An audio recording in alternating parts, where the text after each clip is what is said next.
તો ગાંધીનગરમાં પાણીજન્ય રોગચાળાથી હાહાકાર મચી ગયો છે. રોગચાળો ફાટી નીકળતા સિવિલમાં દર્દીઓનો ધસારો વધ્યો છે.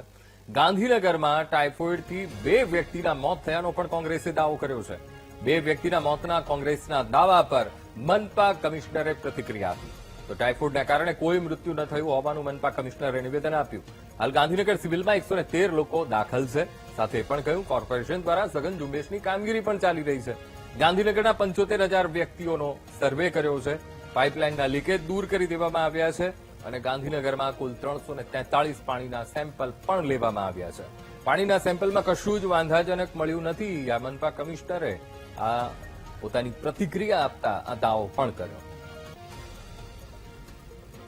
કેસો એ ટાઇફોઇડના લીધે મૃત્યુ થયેલા નથી. બીજા અન્ય કોઈ કારણે મૃત્યુ થયેલા છે.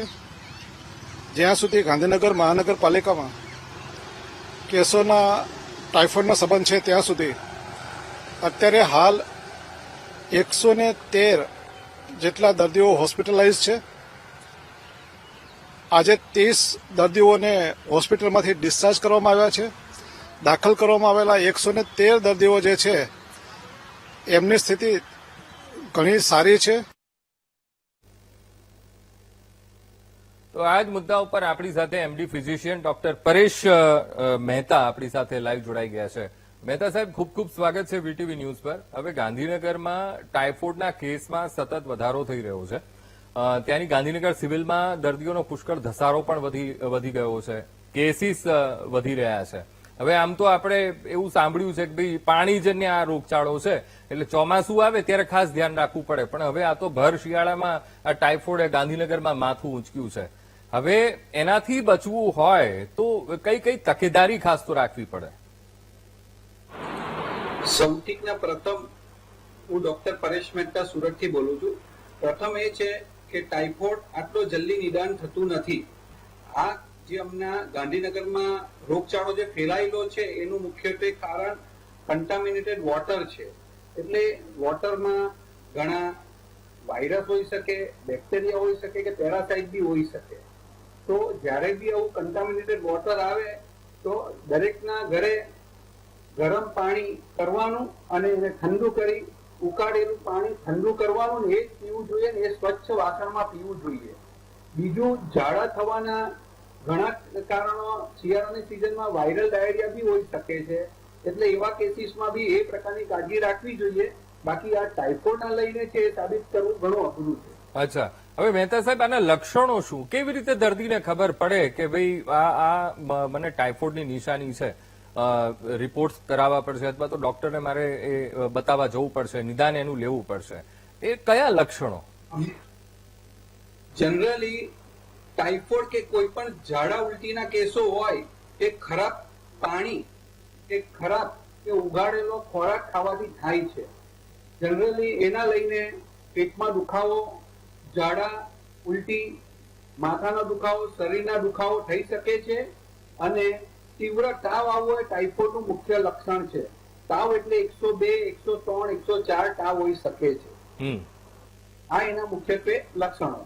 અચ્છા અચ્છા. હવે મહેતા સાહેબ, ખાસ તો બચવાના ઉપાયો શું? કેવી રીતે ટાઇફોઇડથી બચી શકાય? ખાસ તો ડાયટ ઉપર કેટલું ધ્યાન રાખવું પડે? કઈ કઈ બાબતો ધ્યાનમાં રાખવી પડે અને કઈ કઈ બાબતોને ટાળવી જોઈએ?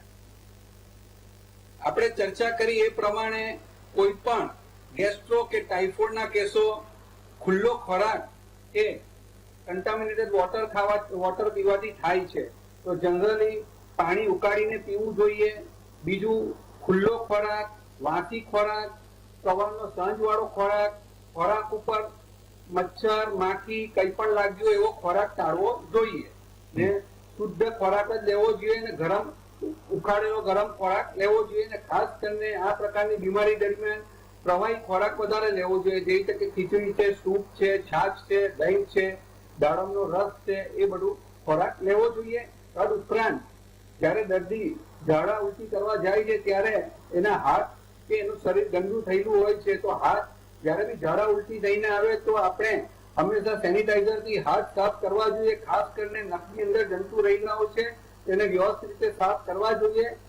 જેથી કરીને એ જંતુને આપણે પાછા શરીરમાં જતા અટકાવી શકાય છે અને રોગ વધતો અટકાવી શકાય છે. ને આ કોઈ પણ રોગનું નિદાન ટાઇફોઇડ કે ગેસ્ટ્રોનું નિદાન લોહીની તપાસ દ્વારા અને ટાઇફોઇડની ખાસ કરીને નિદાનમાં કણો ઘટી જવા, લીવર પર સોજો આવવો, તદ ઉપરાંત ટાઇફોઇડ કે સિરમ મિડલ ટેસ્ટ કરાવો તેના દ્વારા ધ્યાન કરવામાં આવે છે અને ઘણા ખરા કેસીસમાં બ્લડ કલ્ચરથી બી નિદાન કરી શકાય છે. બિલકુલ બિલકુલ મહેતા સાહેબ, આપ અમારી સાથે જોડાયા અને ખૂબ સરસ માહિતી તમે શેર કરી છે અમારા દર્શક મિત્રોને, એ બદલ આપનો ખૂબ ખૂબ આભાર.